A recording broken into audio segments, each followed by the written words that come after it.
ఇప్పుడే finance ministry నుంచి pre budget sessions కోసం క్యాపిటల్ మార్కెట్స్ నుంచి ఎగ్జిక్యూటివ్స్ నుంచి డ్రాఫ్ట్ అడగటం జరిగింది.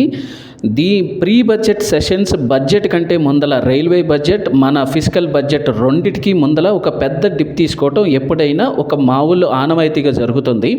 ఈసారి కనుక మార్కెట్ డ్రాస్టిక్గా పడితే నేను అనుకునే levels 82,800.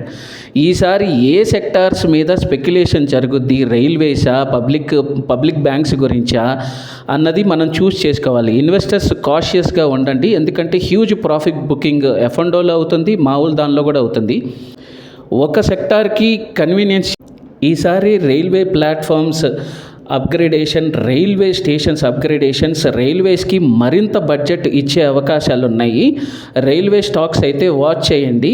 Only public sector listed railway stocks మీద వాచ్ చేస్తే బాగుంటుందని ఈసారి నా ఉద్దేశం.